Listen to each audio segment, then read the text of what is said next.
First reading.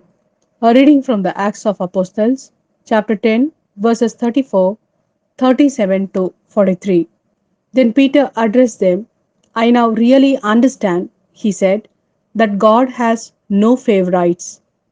You know what happened all over Judea, how Jesus of Nazareth began in Galilee after John had been preaching baptism.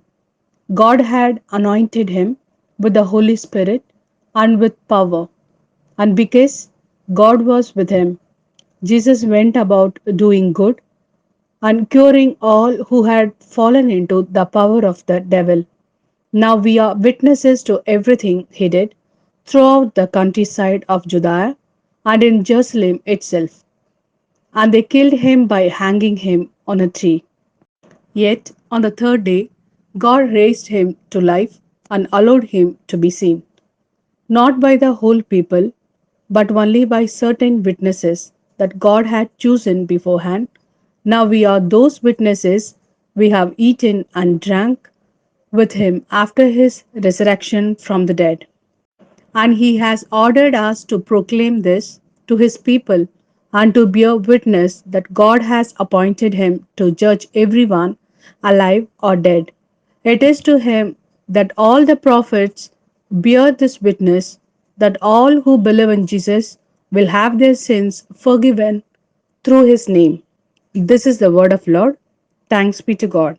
Second reading, a reading from the letter to the Colossians, chapter 3, verses 1 to 4.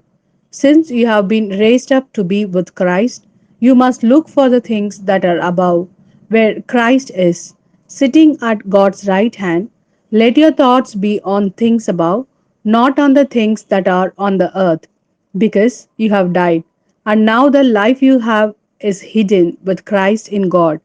But when Christ is revealed and He is your life, you too will be revealed with Him in glory. This is the word of Lord. Thanks be to God.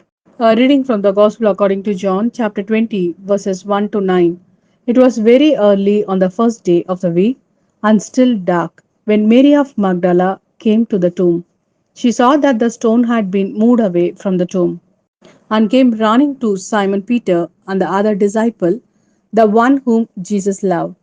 They have taken the Lord out of the tomb, she said, and we don't know where they have put him. So Peter set out with the other disciple to go to the tomb. They ran together, but the other disciple, running faster than Peter, reached the tomb first. He bent down and saw the linen clothes lying on the ground, but did not go in. Simon Peter, following him, also came up, went into the tomb, saw the linen clothes lying on the ground, and saw the cloth that had been over his head. This was not with the linen clothes, but rolled up in a place by itself. Then the other disciple, who had reached the tomb, first also went in. He saw and he believed.